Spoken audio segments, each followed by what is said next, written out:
maybe you didn't like me anymore.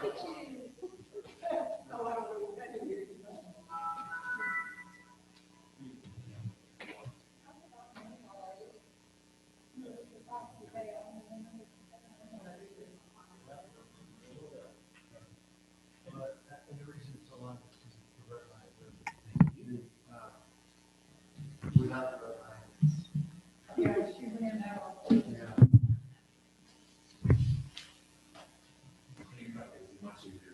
I'm thinking I may. But you don't know what you're reading though. I may need the ordinance, but I'll let you know.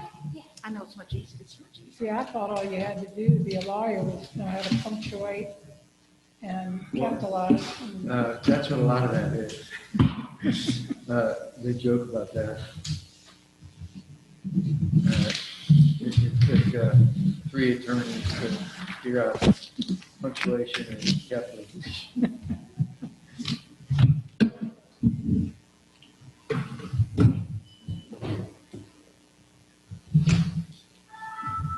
Hey, Tom, Hey, Tom.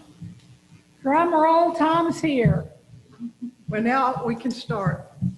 Oh, this thing isn't gonna come on. It doesn't see me. Still not. Still smells new. Still. Does, doesn't it? It's gently used. Put the masters on. You can put the highlights of the masters on. Yeah. Oh, it did cross my I did head. not see him today. No, I hadn't even looked. I hope Tom has a lot to talk The about. board, so I don't know what went on. I hope you have a lot to talk about. But it's pretty wet. Oh, gosh. Did you see the practice? I didn't see, With the skipping of. I did see that. The whole one. I did see that. Appreciate That was it. amazing. That was the most, that was,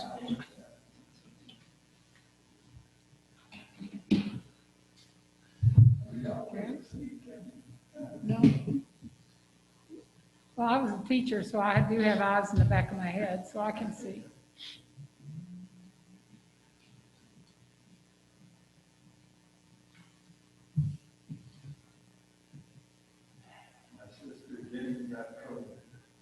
No, Yeah. Tom.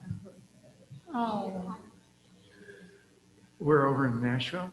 no, Highland Farms. Oh, God. Is she symptom, That's is she Jane? symptomatic? Not really. She's Oh, gee. Sorry. We were just talking about that, how Highland Farms, yeah, I know it.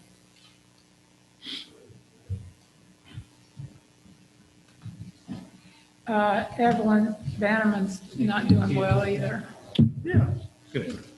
Thank you. She was in a lot of pain and combative when they tried to put oxygen in her. She's got dementia, so she was fighting the 20 days oxygen. trip. That was good. Mama, I was down there for work, but Vicky got to see her, so that was good. Growing up fast. 23. Oh, I'm so sorry. I can't believe that. You know, I think that's okay if you're Makes you ready and feel you can better. go, but Wait till your children. to go with COVID is not.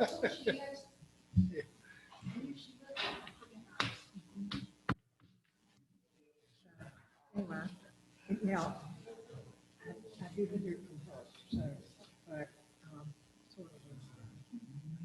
Sort of quick. I thought it was really quick. That's why I didn't. When did-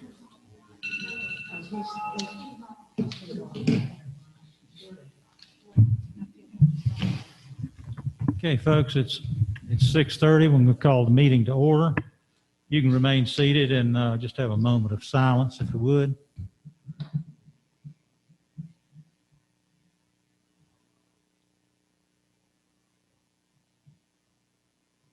Amen. I want to welcome everybody. Tom, and hope everybody's doing well. Do I have a motion to adopt the agenda? I move. Okay, I have a motion from Jane. Do I have a second? A second? Have a second. Any discussion? All those in favor signify by saying aye. Aye. Okay, we're open to public comments, Tom, and it's up to you. Yeah. I've got one, Tom. Yeah, Have you got a public comment? I do have 5, Oh, okay. Do they go in this section or do they go in the regular meeting? this section. Okay. You're welcome. All right, Angie, I'm going to turn it over to you then. Okay.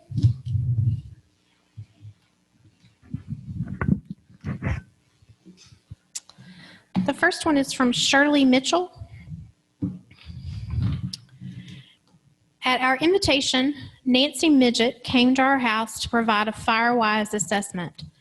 Nancy is gracious, very professional, knows her subject, and furnished us a written report by PDF the next morning. Only you, the ones who request the assessment, receive it. We all know Montreat is a potential firebox. Nancy pointed out the issues and situations with our home and surroundings. We have begun doing some things to make our fire situation safer and are slowly adjusting to other recommendations. Nancy does not expect any homeowner to feel she or he has to do anything. Nancy is totally non-critical. She raises awareness. Certainly did in our case. We highly recommend having Nancy give you a FireWise assessment. That was nice. Very nice. I'll just comment that she is doing a great job. She really is. She's gotten us the FireWise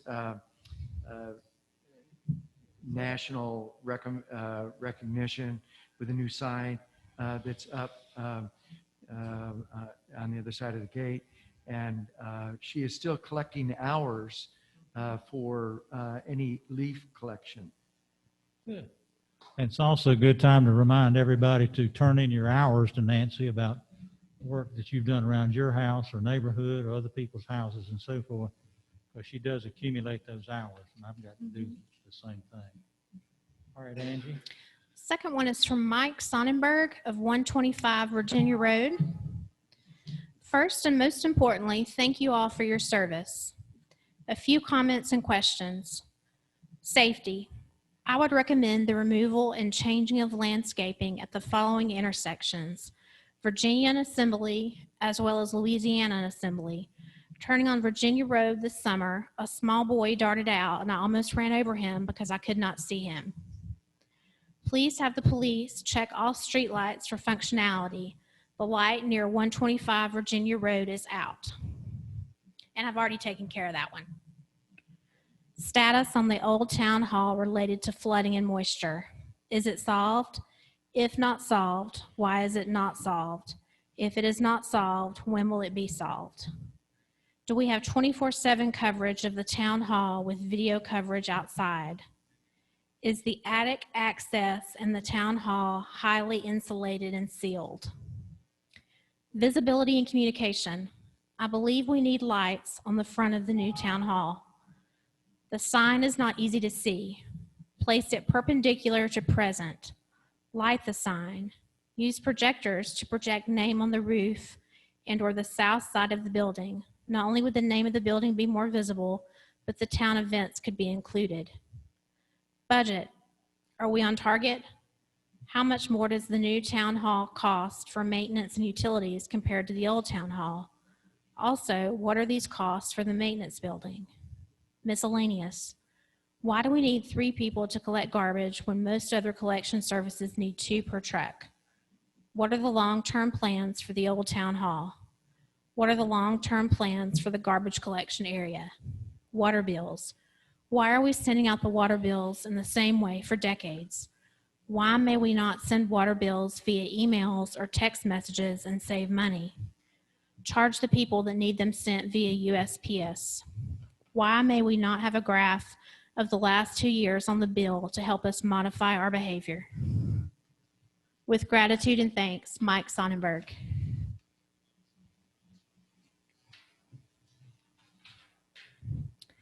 The next one is from Bill Robert. May I just ask a question?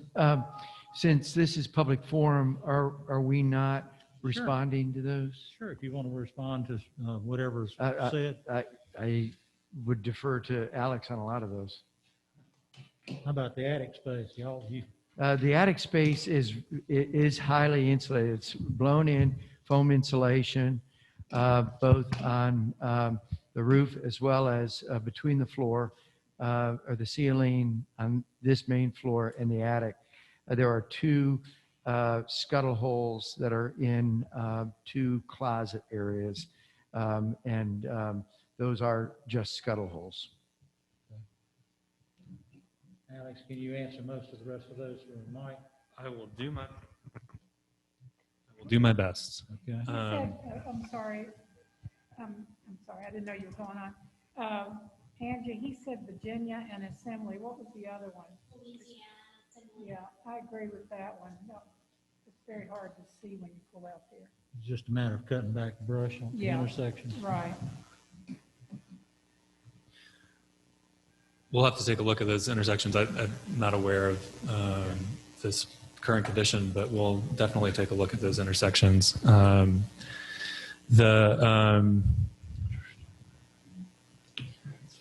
Street, Angie mentioned the street light. The status of the old town hall related to flooding and moisture, it still floods. In about 2013, the town spent $21,000 digging out the back of the hill bank, putting in membrane, waterproof membrane, and then running French drains behind the landscaping of the building. Clearly that wasn't sufficient to solve the problem. I don't have a flooding solution to that building. I have been having conversations with the MRA about the possibility of turning that building back over to the MRA. Right now we have it in use for our water system. It's called a SCADA system, which is the radio equipment that controls the tanks and the wells remotely. That system can be moved to the new public works building, so we're looking at whether or not we want to do that. And then the other use of the building is file storage, which we may have enough space in between the two new buildings for that anyway. So we're looking at the possibility of turning that over just so that we don't continue the liability of the insurance and the utilities. But we're just at the beginning of looking at that. Do we have 24/7 video coverage of the town outside the town hall? Not outside the town hall with the exception of the water bill drop box. Our video surveillance is from the inside of the building towards the doors. So we have 24/7 coverage of the doors and two of the rooms, this room and the conference room. And we have 24/7 coverage, video coverage of the water bill drop box, but we don't have coverage of the yard around the building. Alex, don't we have cameras on both porches? The cameras are actually inside the building pointing towards the porches. So they're glass doors. So the cameras can see through the doors, Right. but they're not outside the building. They're inside the building. All right, thanks. You're welcome.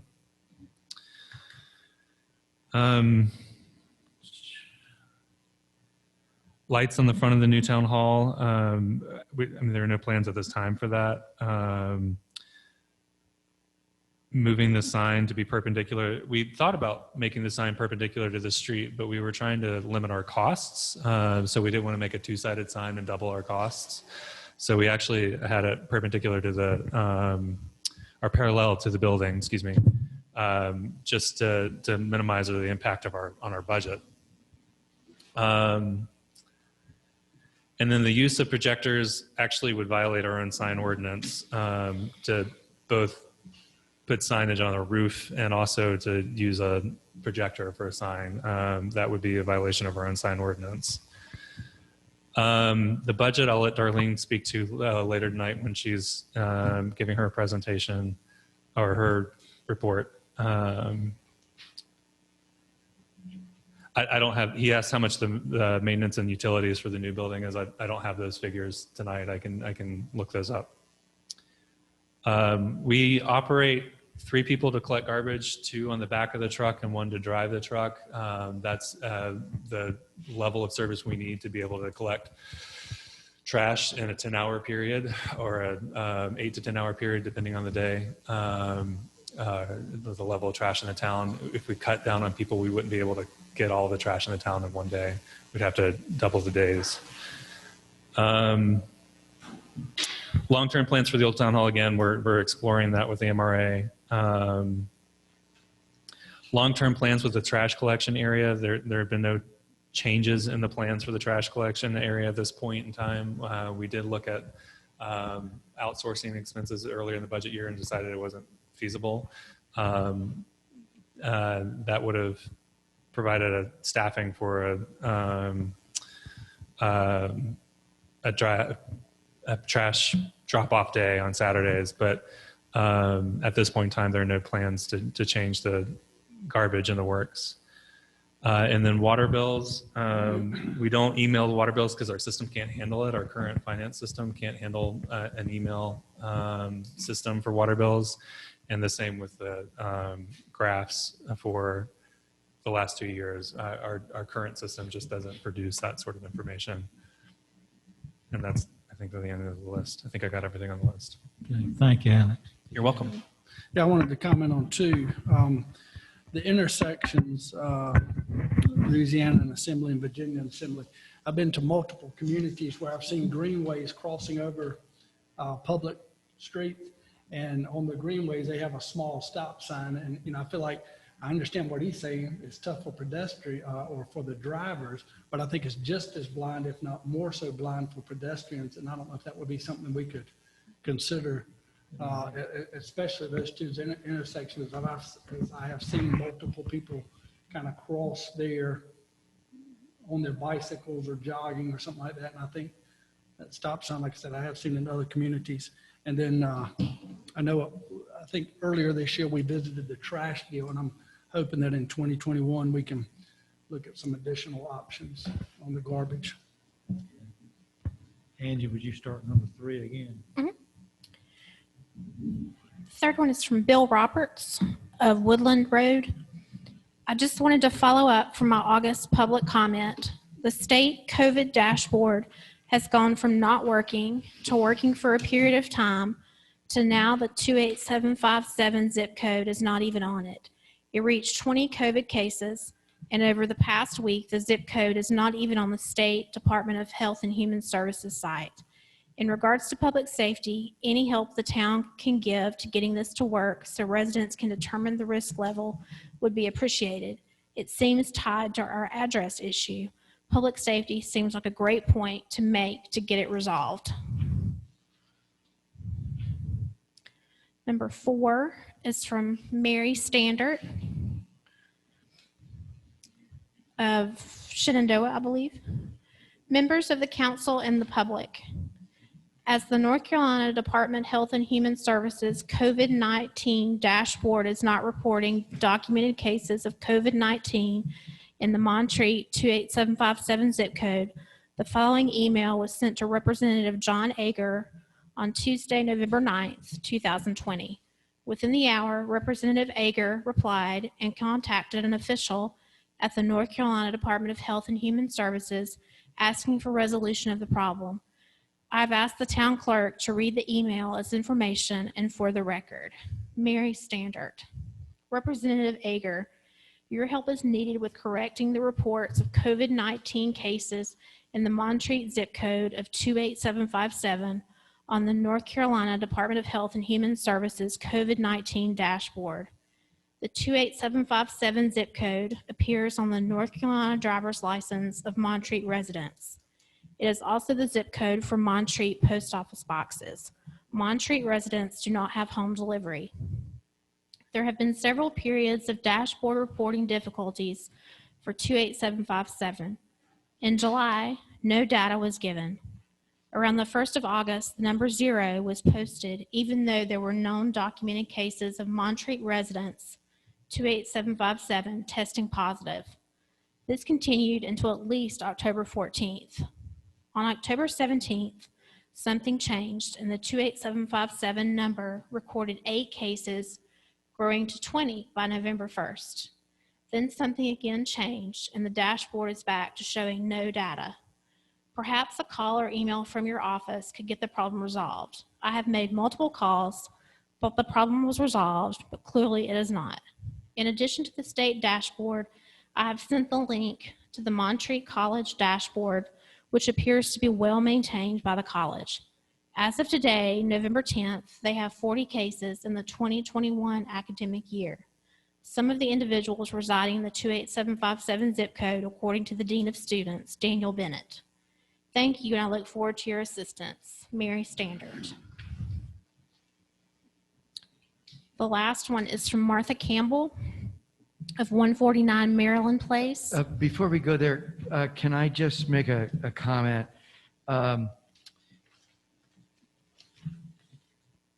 I have been in contact with the director of DHHS in Asheville. I wrote a contact that we had there about a week and a half ago, and I was redirected to Stacy Saunders, who's the public health director in Asheville. Mary had written to them about a week before I did, requesting some information about why all this craziness with the zip code reporting. She was responded to, but that begged a couple of questions in my mind. So I wrote them and asked them these questions. I received a response about 2 hours ago. Let me read you a couple of those responses. I was going to do it in my comments, but let me do it now since it's pertinent. My first question was, I don't understand how a zip code as defined by NCDHHS as having 0 occupants, which is how they are defining 28757, because it is a PO box, so to speak. It shows us as no occupants. As having 0 occupants could have a total of 18 COVID cases as of last Friday. Can you provide any thoughts or explanation? The 2875, this is the response. The 28757 zip code is used for a specific PO box.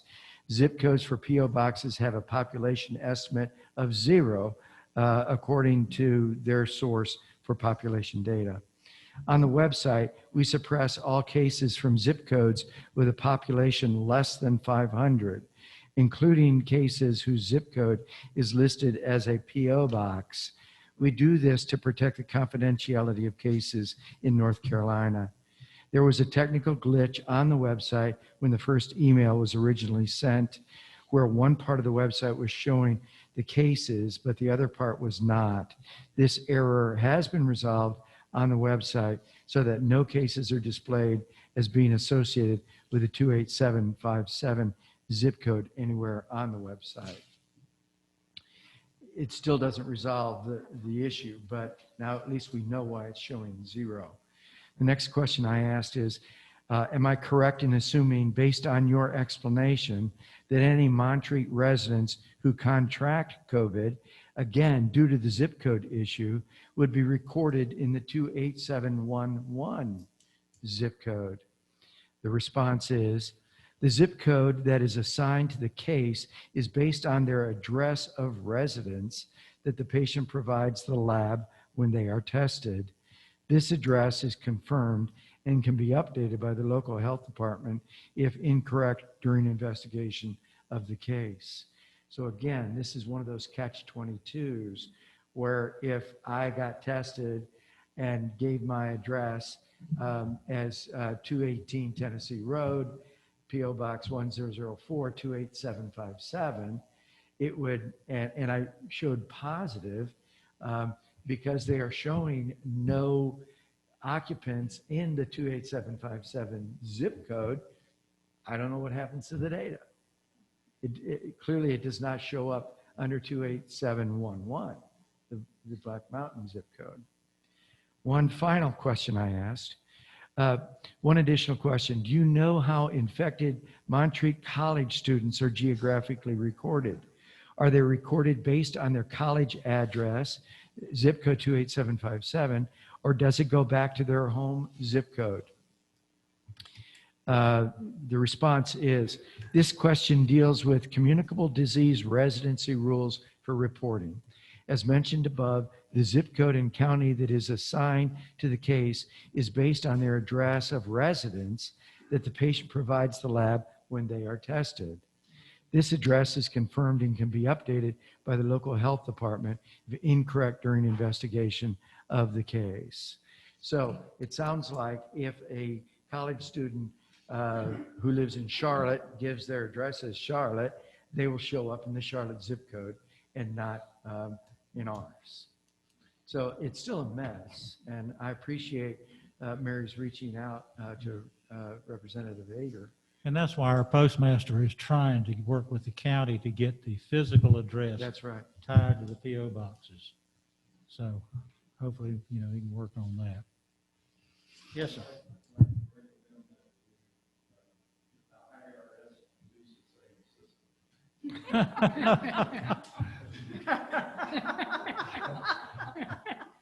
Thank you, Tom. Good idea. We don't exist. Okay. You got one more from Martha Campbell? One more. Okay. To Montreat Commissioners, I learned from the mayor's report of the October 8th Town Council meeting that noise concerns were presented during the forum by two different citizens. In the situation involving privately owned rental property occupied by students, the memo stated that 3 commissioners are involved with resolving this matter. The memo does not recognize the commissioners by name.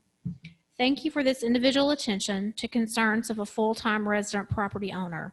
What have each of you 3 learned from your contacts with the residents and additional investigations, and what action or actions are you as commissioners recommending to guide staff of the town and the college to prevent future residential noise issues?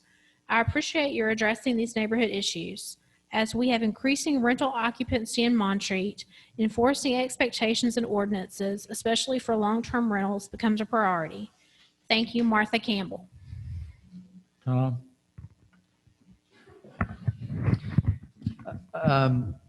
I have met with one of the folks on multiple occasions and talked with him as well. As far as I can determine, there is no clear-cut answer to this situation. I do know that one of the things that we had talked about for our upcoming planning session is just looking over the noise ordinance and seeing how effective it is given today's circumstances. I have encouraged the individual to make calls to 911, which I hope he is doing now when things do happen, and to continue to reach out to the chief when those kinds of things occur. Kent? I was just jotting down. I know I've met with at least 4 people or staff of the college. Met with 3 different neighbors. I've met with 2 officers here. I've met with the owner of the home, and I've met with 3 of the residents. I think as far as what was discussed, I think that's between me and those groups there. I think, that's what Tom said. We have directed the police department as well as the neighbor to call. I met with Alex and the chief, Chief Errant, and I guess for about an hour and a half one day to discuss the noise ordinance, what our police were doing, what we had done, what we were documenting, the calls and so forth, and was well satisfied with the procedures they were following, and came away from the meeting very well satisfied, like I said, that they were doing everything that they could, knowing that Kent and Tom were both working behind the scenes to try to bring these individuals to an understanding as good neighbors. So I think that's about it. Can we hear from Dave? Dave, do you have anything to add?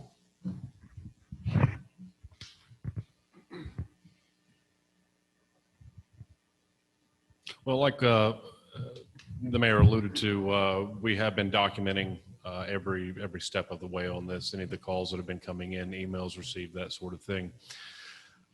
For the most part, we've tried to use, well, honestly, what little we have as far as going and backing up officers' discretion on this. We did bring in to use the decibel readers, although that's really more for mechanical sound, amplified sound, that sort of thing there. But at least it was something maybe a little bit more tangible that we could put into the record. We have we've moved back. We sometimes are not getting timely notification when these occurrences happen. Sometimes dispatch is being called, an officer is being sent out. Sometimes we're hearing about this, you know, a day or two, a week or so after it's happened through email or phone call or something like that. But we're addressing this as best we can.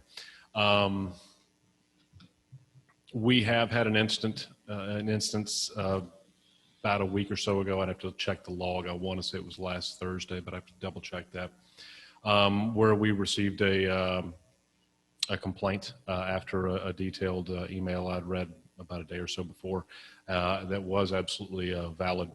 And the meeting between the police officer on duty and the students at the house was a little less cordial than what it normally was. It's my understanding. We've certainly not received any calls after that. If anything's occurred since then, I'm not aware of it. But they have been made aware that really we're at the edge right now, that fines are going to be coming down if we have any repeated visits to the house. Thank you, Chief. All right. Was there anything else? Okay. I've got just about 7 o'clock. So if I get a motion to adjourn, we'll adjourn the public portion of the forum and move on to the regular meeting. I move that we adjourn. I have a motion from Kitty Fouché to adjourn. Do we have a second? I'll second it. I have a second from Commissioner Widmer. Discussion? All those in favor signify by saying aye. Aye. 2 minutes and we'll go right into our regular meeting.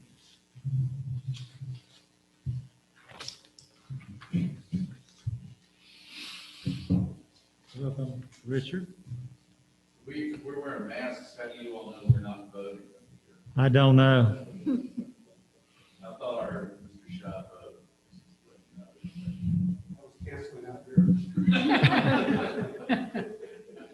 What's new?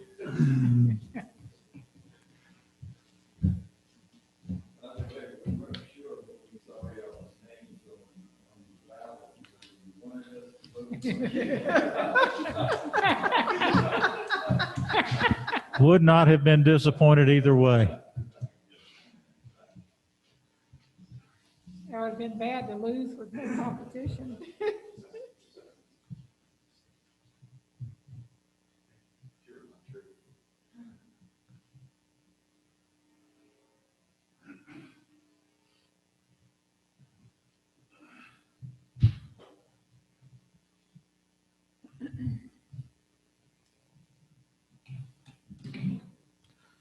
Okay, folks, I've got 7 o'clock. Let's stand and face the flag, say the Pledge of Allegiance. I pledge allegiance to the flag of the United States of America and to the republic for which it stands, one nation, under God, indivisible, with liberty and justice for all. Let's all bow our heads for a moment of silence. Start the meeting.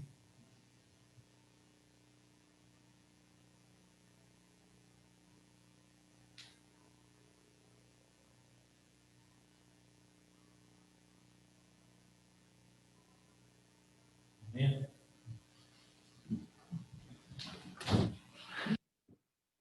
Commissioners, you've had a chance to peruse the agenda. Do I have a motion to adopt the agenda as presented?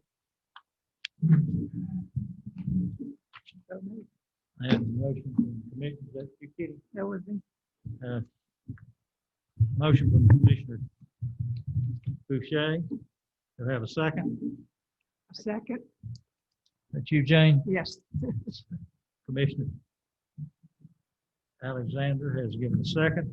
Any discussion, changes, additions, deletions? All in favor signify by saying aye. Aye. Okay, the agenda is adopted. Presentation and reports. Bill Shy, I believe you're up.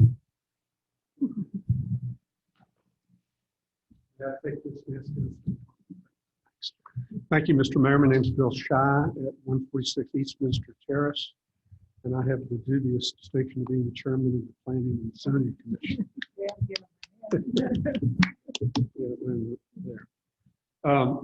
Y'all each received from Angie our report, which I transmitted by letter. But we thought it'd be good just to come and not go through it, but just to formally say it's now in your bailiwick. We started in January or February of 2019, and it was a long process. We were blessed by Mr. DeBose's attendance from time to time. In fact, he was a regular. Ms. Boucher came. She came a few times, but then she advised me that she was going to stop coming because she'd gotten her PhD in math when she should have gotten it in grammar. So she stopped coming after that. There's those commas and capitalizations. I could have been a lawyer. I didn't That's know. right. Well, the members of the commission who all did it, they really worked hard. We did not have many absences at all the whole time. We met once a month, and then we started meeting twice a month because we really wanted to get it done. We thought it'd be done in July, then it went to August. Then we had Susan Taylor Rash, who is your attorney, came. She was also very helpful. The members of the commission were Mason Blake, Wade Burns, Alan Crawford, Dan Dean, David Holcomb, Bill Roberts, myself, and Sally Stansel. And as I said in my letter to you, we were really blessed by a dedicated staff, and I can't overstate that. They were all very helpful. Adrian Eisenhower, Angela Murphy, Alex Carmichael, and Susan Taylor Rash. I forgot to put in my letter who helped us a lot, and that was Stuart Bass, and I realized that. And so my apologies to Stuart, but I hope you all will show that in the minutes because he was very helpful. I would urge you when you review it, what we did was send you a clean copy and a red line copy. Well, I've been through the red line copy. We moved so many things around. The red line copy really doesn't help you that much. You should have it before you, but you might want Angie to get you a clean copy of the old ordinance so you can see what we did. I think that'll be helpful.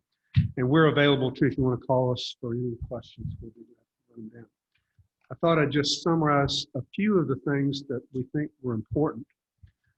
First of all, we reorganized it, as you'll see. We tried to simplify it and make it much more clear and user-friendly. I think that that's what's happened. As y'all go through it, that was one of our main goals. We revised some of the tables. We eliminated all of the exhibits, such as the list of plants that were in the green ordinance. We felt like it didn't need to be in both places, so we took those out. As relates to the R3 area, which is the area up on the top of Graybeard, we recommend that y'all take that up as a specific rezoning and do the kind of work, which I guess that ends up coming back to the Planning and Zoning Commission, as I recall. But that needs to be looked at in detail and handled as really, there's some specific issues up there on lot size that really are important in order that those lots can be used. And that was one of our goals, is to get a lot of unused lots to be usable. And that was one of our goals throughout it. In R3, we eliminated the requirement that you had to tie into the Montreat sewer. That saves the expense of extending the line up there, plus the expense of putting in the sewer. But that the lots would still be subject to the Buncombe County requirements as far as sanitation. On setbacks, I saw Kent the other day and said, "What y'all do about setbacks?" Because he heard more about setbacks than anything else. Well, we discussed it. We had some setbacks issues on Maryland, and that's when we generated the most correspondence from people, but mainly in the area. At the end of the day, we decided not to change the setbacks except in two cases. In double frontage lots, like Tom has a double frontage lot on Assembly Drive and on Tennessee, is that Tennessee? We have recommended that some discretion be granted to the zoning administrator to decide what's the front and what's the back, because there are some differences in the setbacks there. And we recommended that the side and rear setbacks that abut the woodland district be reduced to 10 feet from 15 feet. That would be in R1 and R2 and R3. We also made some changes in the variance procedures to make it easier to obtain a variance. Two new things that we added were conditional zoning, where a lot owner can come negotiate on particular changes to the zoning for that lot or a particular development, and a PUD or planned unit development provision, which is a process by which an owner of more than one lot or even one lot can come in and negotiate an individual plan with drawings and a process and community involvement that will make it much easier in some cases to develop the property. We decided that non-conforming lots that don't conform dimensionally, that is size, that if they existed on the November 14th, 85, I think is the date when the ordinance was first adopted, that they could be used, but they had to be subject to the other requirements such as setbacks. Right now, they cannot be used because they don't satisfy the dimensional requirements.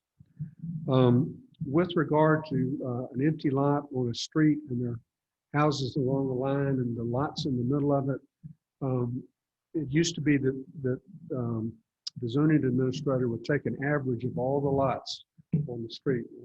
We recommend that you only take the two on either side of the lot, and that matches what the average of those two are. We made some changes in the signage provisions, primarily dealing with the college.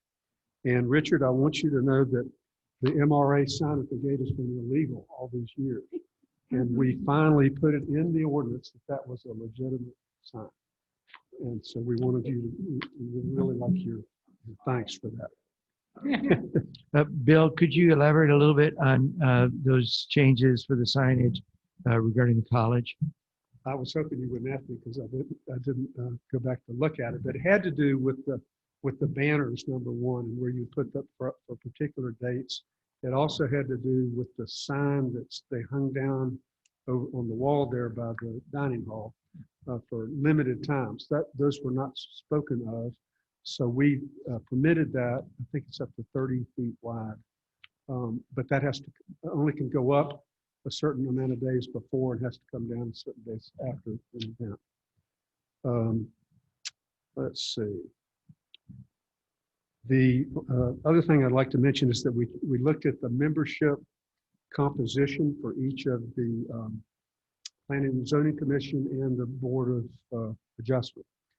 And what the ordinance provides is you've got to have one person from both Buncombe and McDowell County that are affected by the ETJ that either owned property or resided there. Well, the only county that has any residents in the ETJ is Buncombe. So we didn't see really any need to have McDowell unless they get some residents, but that's really basically the easement up there. So we changed that to provide only Buncombe. We also, Susan Taylor Rash pointed out to us the statute said that you couldn't be appointed if you either were a resident or owned property. You had to be a resident. So the way that works, Buncombe County gets 90 days to appoint to the commission a resident of the Buncombe County portion of the ETJ. If they don't do that, then y'all get to do that. That works, but we've eliminated McDowell County. So there are some of the highlights. I hope y'all enjoy reading it as much as we enjoy doing it.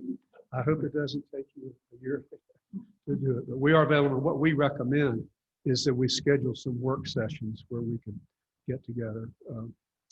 I really do want to commend the committee because they were faithful and they were diligent, and they really tried to make it simple and easy for residents. Thank you. Bill, I want to thank you, and I want to thank the committee for all the work they've done. I mean, it's been a yeoman's task for the things that y'all done. I appreciate it.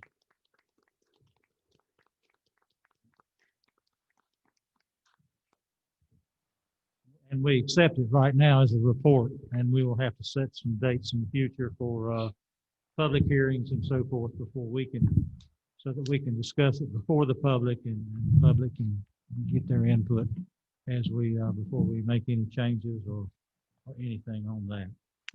Okay, agenda adoption. Oh, my comments. You know, every time this community loses somebody to a death, it impacts the community. But the two I wanted to mention tonight both served on this board at one time, and that was O'Neill Tate. O'Neill Tate served for a long time, and then after that, he was always involved in land care and taking care of the community, the appearance and the life of the community. And the life of this community is not just the people; it's the wildlife, it's the trees, it's just this whole cove up in here. And O'Neill did a great job. And the other one, Bill Holland, and he served for I don't know how many years, and just did a great job. And you talk about a gentleman's gentleman. He always was. He always brought great wisdom to any conversation, and was just a prince of a man. And we're going to miss both of those. And then one that didn't serve on this committee, but was sort of an icon in this community, and that was Glenn Bannerman. You know, how many times did we see Glenn in the parade on July the 4th and leading the youth in different games and activities throughout this community? And that was his life, and he put that life into this community, and those people are going to be dearly missed, as well as others that have died recently. But I just wanted to bring to the attention of the community those three people in particular. So that's my communication. Consent agenda. Alex, you want to cover that, please, sir?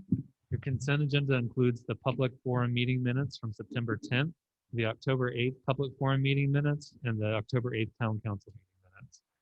And I have no other communications tonight. Can I add one thing here? Do what? I just was going to get Angie to change the spelling on Harry Phillips' name on it only has one L in it. So I think we ought to have his name right. We can do that. All right. And no communications other than that, Alex. Council, commissioners, you've received the administrative reports from the administration, the finance committee, the finance people, planning and zoning, police, public works, water, sanitation, and streets. Any questions of Alex or staff on any of those reports? I've got a couple. Okay. Number one, for a couple of months in there, Kitty was asking for comparative reports like David does on the police. Can we get that? For each of the departments? Yeah. Yes, we can. And secondly, David, on your police report, it came to my attention when I was talking with Jen for the Montreat Minute article. She said that she helps out Black Mountain, particularly at night when Black Mountain doesn't have a female officer on duty and they need somebody to come down and process or whatever they do, so they call her. And I also understand that they help on other calls as well. Could we add that to your report of assistance to Black Mountain? Because I think it would be good if we knew what that was, especially when it comes time for negotiations of different things. Sure. The numbers in there should reflect assistance to a law enforcement agency. I believe there's two categories, one for assistance and then one for assistance for LE or LE assistance. 99.9% of the time, that's referring to our interaction with Black Mountain Police Department. From time to time, you will see interaction with Buncombe County Sheriff's Office. Honestly, Officer Kayla Gant is one of our other female officers. And, she is on nights as well. Believe me, those two requests that. I don't just keep them on nights. They're genuine night owls. Kayla being fluent in Spanish, that's gotten out pretty far and wide. So Buncombe County Sheriff's Office will call on her when they see the opportunity for that. So are you saying that that one line item that's about halfway down the page that says law enforcement agency assistance calls, some of that is Black Mountain, some of it is county? The vast majority of it's going to be Black Mountain. One of the built-in features of us being dispatched to Black Mountain, if for some reason something hairy drops in our laps, they're hearing that. They're probably heading this direction, and that door swings the other way. If they hear something coming up, they usually tend to move down toward that area. Both of them are pretty fluent with the idea of if they're out with a vehicle, you've got multiple suspects, and you know going to be at least one female. Yeah, they know that call's coming, so they're already moving into position on that more often than not, unless they're tied up with something here. But as far as looking at, are you requesting specific actions that the officers have taken with, or just? No, I just, I didn't know what that line item was that you outlined, and I thought that if we are helping out, then it ought to be noted as such so that we could have that as needed. Yeah, I'd say the vast majority of that's usually always going to be Black Mountain Police Department. But again, you can find other agencies in there. Do your records show that difference? It'll show it on the daily log sort of thing, as far as what that is, you know, whether it was assisting with a traffic stop and search, or if that was, if we're assisting the campus police with any sort of matters or anything like that. But as far as, I mean, that can be mined out of there without too much problem, I think. I hope. You know, they may turn around and do it to us, but if we had a log of how many hours and an expense helping them, it may help us negotiate their dispatch cost, because they charge us pretty healthy fee for dispatch. It might. I think we got something to do with that in the near future. Anybody else? Anything else?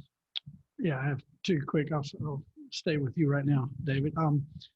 We had that beautiful October, and we had COVID mixed in with it. And so I got a couple of calls over some of those weekends and went up to Graybeard and went up Lookout, and have never in my 13 years of being here seen as many cars as we had from the bottom of Assembly all the way up. I'm appreciative of our new parking lots up there, but it did not handle the surplus we had. How have we weathered? I mean, I'm thinking we're kind of on the back side of that now, but I do know as long as we have pretty weekends and we've got COVID, we're going to have a lot of guests coming. How are we handling Lookout and Graybeard specifically? Lookout's really not been too much of a problem, especially once that overflow parking was put into place up through there, and given a few weeks time for people to get used to it and know that was available to them, is actually been handled pretty well. And I think a lot of people have probably just put so many laps on Lookout that they've now transitioned to Graybeard, and we're seeing more and more traffic issues there, parking issues there. I will say this past Saturday, we saw a huge amount of cars at Lookout, enough to the point they were actually up there past the overflow parking and starting to move down Oklahoma. So we were having some choke points there. The officer that was on duty that day, once we were talking about that, I said, maybe you probably ought to just physically hang out in that area, as best you can until we get some of this congestion knocked down. As far as Graybeard, I talked with John Quincy. He's the head of maintenance for the MRA. The ranger, Jason Nance, I don't know if he was responsible for having a couple of signs printed up that turned up a month or two ago. And he would actually set those out at the bottom, right where Graybeard starts, letting people know, hey, all the traffic or all the parking is already taken up here, you know, trying to put them off to maybe the parking at the barn or even further down on Anderson. I saw it there for a couple of weeks and I noticed they weren't making it back out. John and I talked about that. He got in touch with Jason. We actually now have one of the signs in the police department here, and we're setting that out on Saturdays and Sundays, usually probably around about 10:30 in the morning, 11 at the latest. It's already congested to the point that we're going to try to dissuade people. Now, again, it is just a sign, so how many people totally ignore it when they go by or don't, you know. Well, I mean, I appreciate that. And my concern is the choke points on, you know, as I was trying to take a Suburban through, I'm thinking, hey, if I'm struggling with a Suburban, if we have to sometime get a rescue squad up there. So as long as we are addressing that, you know, I appreciate that from y'all's standpoint. We are, as a matter of fact, the level of parking that we saw up at Lookout this past Saturday, I've never seen that before. Mac McClintock was the officer on duty that day. He had never seen it before. So obviously that spans at least 15 years right there. We talked about it would probably be pretty easy to go ahead and maybe look at maybe 2 or 3 more spots once you start down Oklahoma to maybe put a couple of no parking signs just to in the eventuality of heading this off. But I think because of the warm weather, the last sort of good weekend for leaf looking and stuff like that, it was just sort of a perfect storm of bringing folks into that.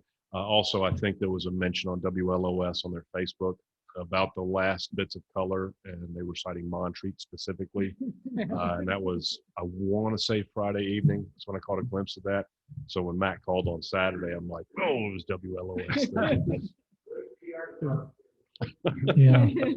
MRA might want to think about putting up some food tents up there next year. And Darlene, I want to follow up. We Some money spoke last month, and Tom alluded to it, I believe here, but some comparisons on sales revenue.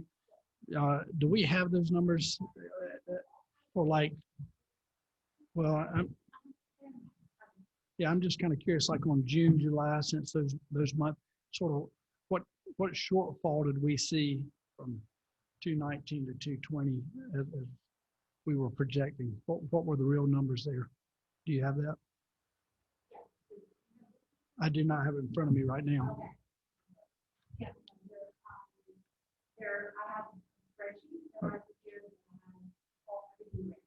Okay.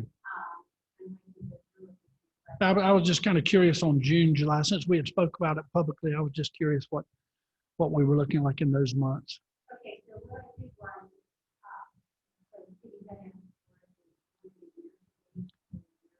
was, Maybe Angie could bring that report up from, is that the one that's on page 23 of the packet? Or Alex? Bring it up. There's not a screen I can see from here.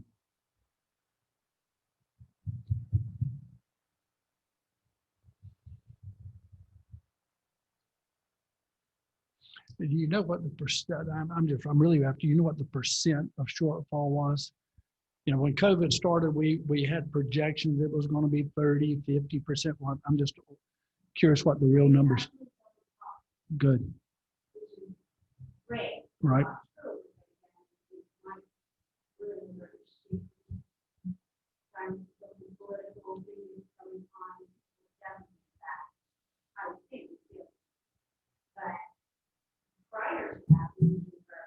So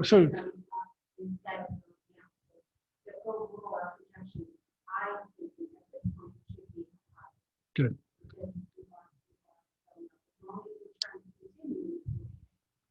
Good. Sorry, I'm not able to pull that up.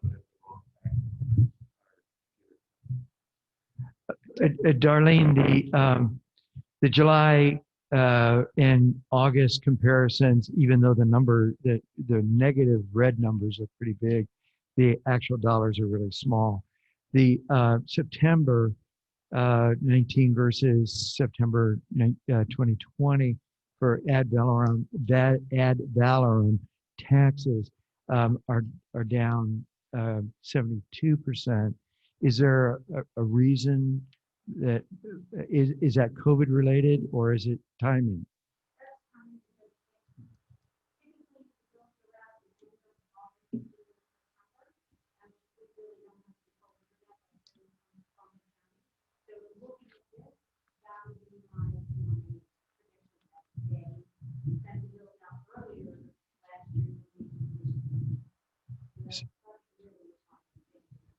Because that's the one line item that we didn't think was going to be COVID related, except for perhaps any. Yeah, good. If you haven't got one, Tom, I'll bring mine. Darlene, on page 26, that column goes with something else. Does that go with page 24? Up there, is that the packet? Yeah, I'm sorry, no, I'm not able to put that up on the screen tonight because I have the old packet, the original packet on the computer.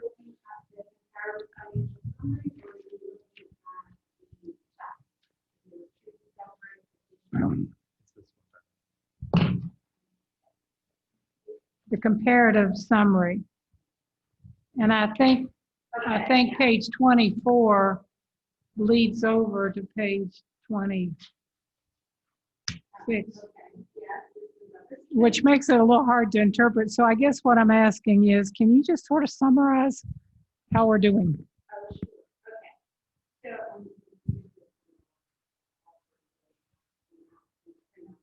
But basically, so if you look at and again, this is based on fiscal 20 and fiscal 21. So this is fiscal month. So it's a little different in numbers and years. But basically, if you're looking at this overall, right now, we are, now this is year to date. So it's not going to be apples and apples because it's inflation, but it's property taxes went up in year and 1 year. So some of it will be timing, but if you look at it right now, for September, year to date, we're in the black, which is good, by 22% for red. And that just means we collected 22%. That is a rate 22% higher than we did last year. For just September or for 9 months? For 3 months. Oh, that's right. I forget. Right. Okay, so that's the other thing, and when you look at the expenditure side, we have spent at roughly 35% less than previous, which is also so overall, this is all good work because we're saying we collected more up to this point than we did last year, and we spent less up to this point than we did. So the answer to Mike Sonnenberg's question about it, are we on budget? Then it sounds like we're doing all right. Yeah. So far. Okay, thank you. Any other questions of staff regarding the reports? No, very good reports. Thanks. Okay, the floor is open for public comment on any item, any and all. We recognize Richard Dubose of the. Thank you very much. 160 Woodland Road, if anybody's writing stuff down. I want to just do 3 things. One, I want to echo the acknowledgement earlier tonight to Bill and his committee and add appreciation to the staff that supported the work of the Planning and Zoning Group over the last year, 18 months. I literally had a front row seat for a good bit of that work, and I think you all would agree that, not just from the output, but if you'd seen the day-to-day work and care and expertise and time and attention that those folks put into the document that you have, you would be as astonished as I am. It really was remarkable, and I want to thank Bill in particular and the group generally for inviting the participation of folks like me into the process. They were very receptive to ideas, thoughts, and attention, and it really made for a much stronger document, I think, that it might have been. Second thing, thank you for your thoughts on Bill Hollins and Neil and Glenn. It occurred to me in particular that Glenn, you know, MRA presidents and even mayors come and go, but Glenn has been probably the most visible public leader in Montreat over the last half century or so. So I really thought it was appropriate that you mentioned him this evening. Thank you for that. The third thing, last thing, relates to the trails. We really have appreciated Montreat Police and their coordination with our staff in dealing with some of those issues. We don't know if they're especially COVID related in terms of the scale recently, with people not having other stuff to do on the weekends, but we know it's a problem. The only thing I want to clarify tonight, make sure you all understand, is the MRA has, I think, very little to do in terms of what its promotion and activities are with what's taking place up there. We do have, no, I know you were. But just to be clear, we do tout the trails it's on our website. You know, we have a few web pages about it. And that's really, those web pages receive very little traffic. And I do think, to the larger point, this is not a problem that's just going to go away next year, because the internet discovered these trails years ago, and this is a problem that I think has been building steadily for some time. And I remember receiving an email from a friend, a Montreat friend, and I was part of a group text. So all the folks who worked here on summer staff, he'd come back and hiked our trails, and was talking about how fun it is to have this app where you can find any trail in Western North Carolina, yada, yada, yada. And then he went on to disparage the quality of our trails and how over trafficked they are now. And he's somehow unrelating the fact that he loved this app and the fact that our trails were receiving all this traffic. You know, one was great and the other was, so there really is, we really are quite literally on the map for hikers in Western North Carolina and for folks outside the region who come here. And it's just something we're gonna have to continue to deal with as best we can. And I thank you for your work. Get these texts over the weekend about it. We'll do the best we can going forward. And maybe instead of that Suburban, maybe you can take that little e-bike up there next time and get you Thank you, Richard. Anyone else with public comment? Seeing nobody, we'll move on. Next item is old business, which we have none of tonight. But we do have new business. Item A is the oath of office for zoning administrative and code enforcement officer. Wouldn't know who that would be, would you? Mayor, may I make a couple comments before we start? Sure. Tonight we're going to be asking you to swear in the zoning administrator for the town of Montreat. This is Scott Adams.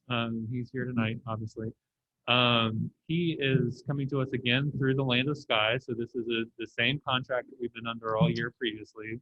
When Adrian Eisenhower left to go to the town of Woodsman, the Land of Sky immediately started pulling applicants in for this position and filled it very quickly. Scott, it was an excellent candidate. I had the privilege of being part of the interview panel for Scott with the Land of Sky. He has experience both in the public sector and the private sector doing planning all over the country, from Concord, North Carolina to Multnomah County, Oregon to the city of Baltimore. He's an excellent applicant, and I think Montreat is going to be very well served with Scott as our zoning administrator and code enforcement officer. So I just wanted to take a moment to introduce him to you as a board. This is his first night with us. He started on Tuesday. Land of Sky gets Veterans Day off, so today is his second day working with the town of Montreat. And he's already been prolific in his work. And so I just want to share my excitement with bringing him on board with all of you. Welcome. Scott, you want to come up here and Scott, you'll be working Tuesday, Wednesday, Thursday as Adrian did, or what will your hours be? Great, thanks. It's timely that you just finished your work and new person comes on board. Can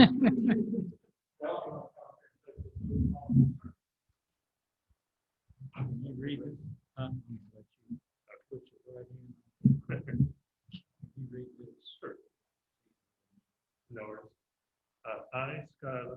do solemnly swear that I will support and maintain the Constitution and laws of the United States, the Constitution and laws of North Carolina, and the regulations of the zoning ordinance of the town of Pine Tree, not inconsistent therewith, and that I will faithfully discharge the duties of my office of zoning official and code enforcement officer of Allen County. Congratulations, and I'd shake your hand.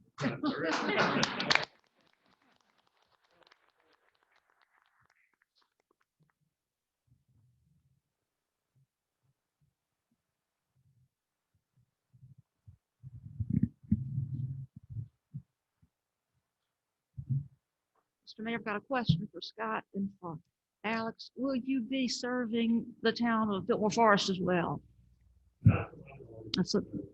Okay, so that you would be here 3 days a week and the other 2 days at Land of Sky? Is that your schedule? Thank you.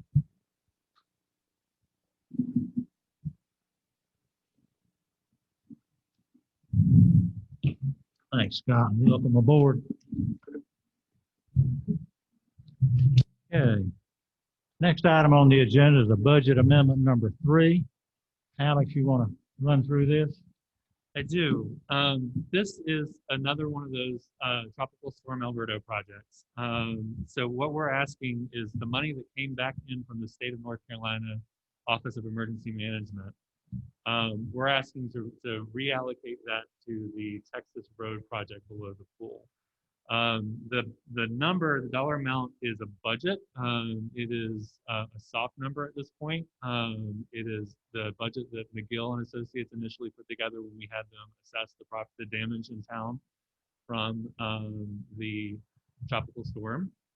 But it will allow us to move forward with engineering and the initial design for the project, which is up next on your agenda as well tonight.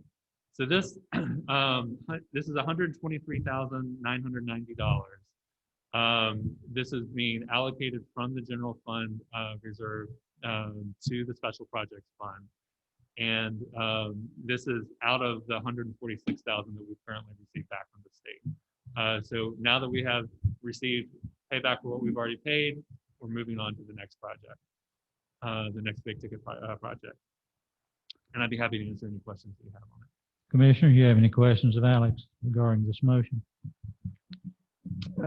Alex, is this the, if I look at the CIP, which I appreciate you sent out, is this the Texas Road Wall project, Yes. which was budgeted at 125,820? This is that project.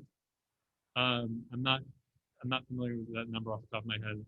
Well, that's CIP, just what's in the CIP. from the CIP, so I can't speak to the discrepancy there tonight. But this is that project, and it is based on the McGill and Associates budget that they put together. Okay, commissioners, can I get a motion? Mr. Mayor, I move to approve, excuse me, budget amendment number 3 in the amount of $123,990 for Texas Road Banks Stabilization Project. I have a motion from Commissioner Lentz. I have a second. Second. I have a second from Commissioner Kirkpatrick. Kirkpatrick. I used to work with a Janie Kirkpatrick years ago, and where in the heck that came up, my memory, I'll never know. Don't even ask.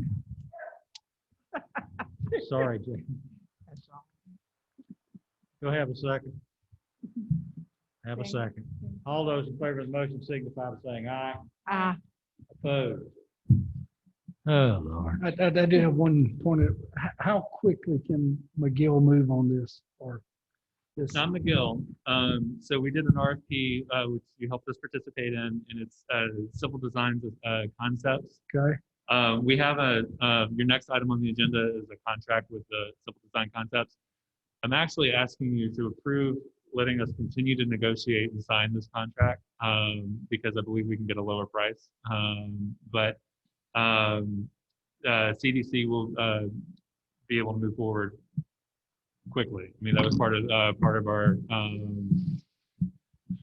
our RFP process was the timeliness. So I don't have a date at this point, but we had. As soon as we can get things approved, they should be ready. Yeah. Okay. Okay, motion and second. Uh, All in favor? Did you make a motion yet? For what, the second? Motion? Yeah, the second one.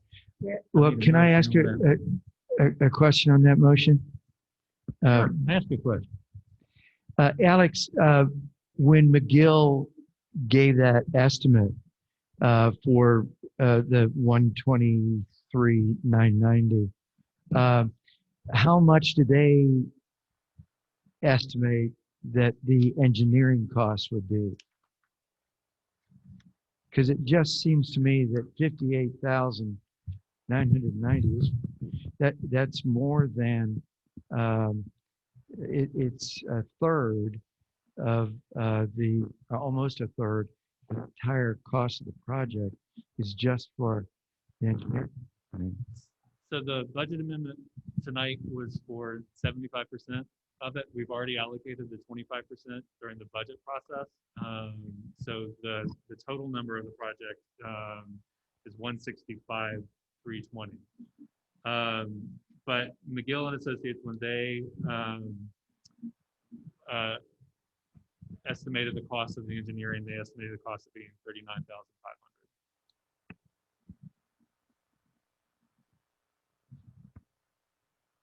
and this one is nearly $20,000 higher.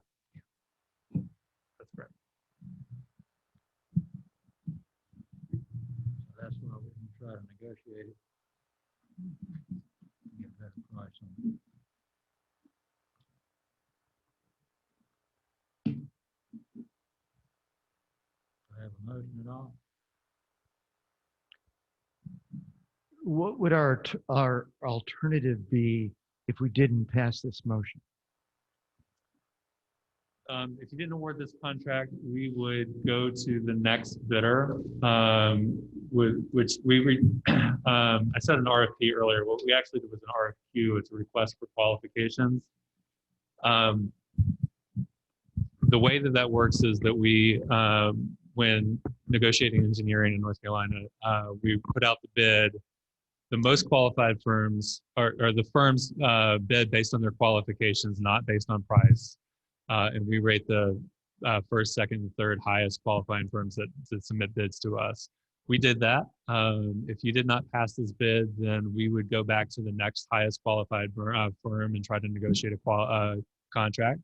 If we couldn't negotiate a contract with the next highest qualified, we go to the third. And then after the third, we have to rebid it. So we would begin negotiations with the next firm. So we move past CDC and I don't remember off the top of my head who the next qualified firm was, but we have that information in the office and we would begin negotiations with a separate firm.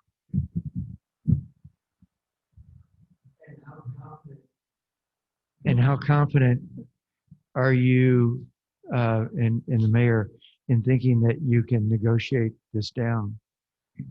I do not believe we would be able to negotiate it down $20,000. I don't think we get it to the price that McGill estimated 2 years ago. I do believe we can get it down, but I don't know by how much. And I don't either.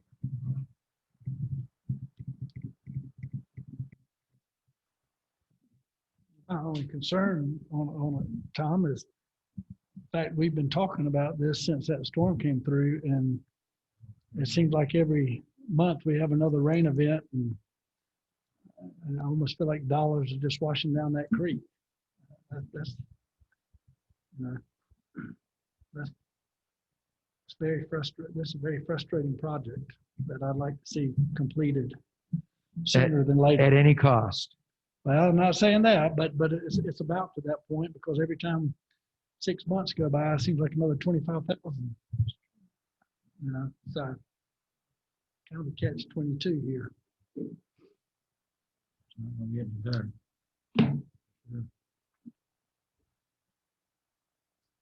Okay, I'll either entertain a motion, we'll move on.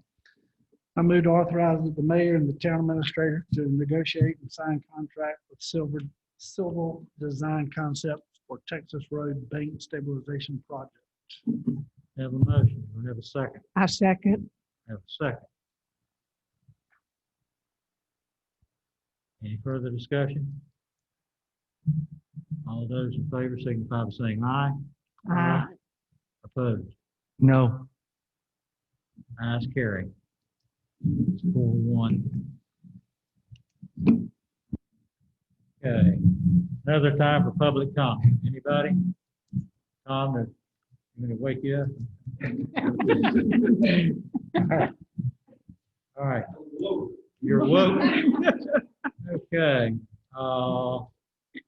Commissioner communication. Alice, you want to talk about, Alice is our environmental commissioner, and she had something she wanted to say? Well, just a word about land care and the tree board, but also about O'Neill Tate. O'Neill Tate worked for many years on land care, and he was the first commissioner deemed an environmental commissioner. And so I get to follow in his footsteps. And so at the land care meeting, there were many comments about his work, and I just want to acknowledge that. That was on November 4th. So land care is very busy these days, also tree board as well, with the 4 chestnut trees planted since this body last met. And things are moving forward. But thank you, Mr. Mayor. Thank you. Anyone else? No other commissioner communication. All right.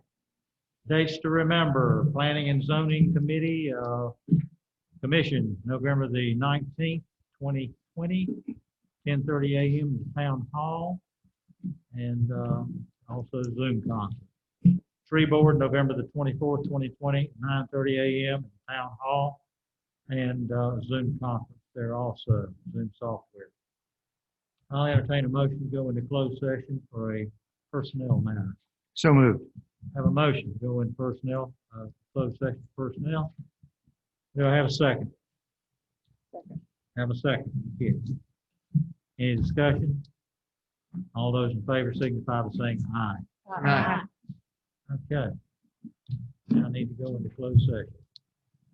And we can either move or y'all can go. Oh, okay, thanks.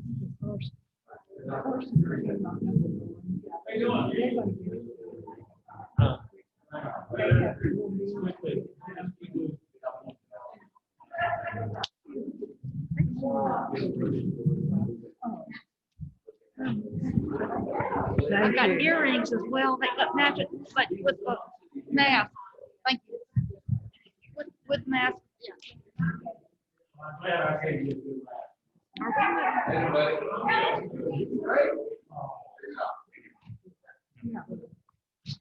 I mean, No, I'm not used to it.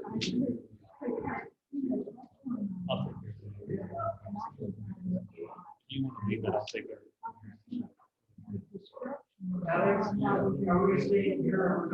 Actually, I'd like to move over so we can keep the streaming. But then we'll be finished over there. We're gonna move over there and come back here.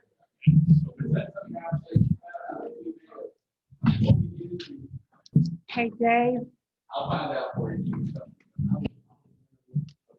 Richard Bud on. Sure. Thanks, buddy.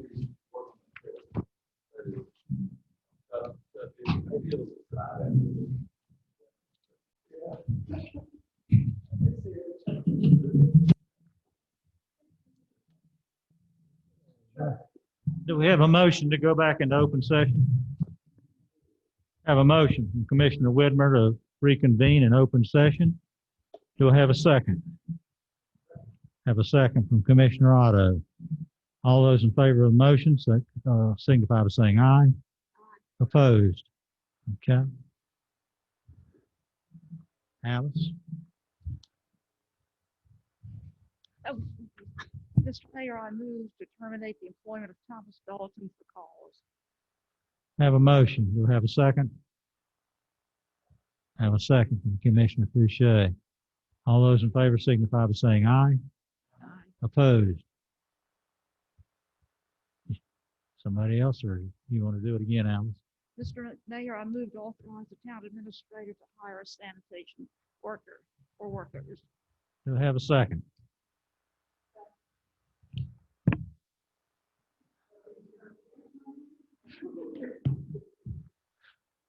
Alexander, is that right? Have a motion, have a second. All those in favor signify by saying, yes, yes, sir. Yeah. Did you say sanitation workers, plural? Worker or workers, yes. Okay. Got it. All those in favor signify by saying aye. Opposed? Ayes carry. Entertain a motion to adjourn. I so moved. Have a motion from Commissioner Lentz. Do I have a second? Second from Commissioner Otto. Discussion? All those in favor signify by saying aye. We stand adjourned. Thank you all so much. Do what?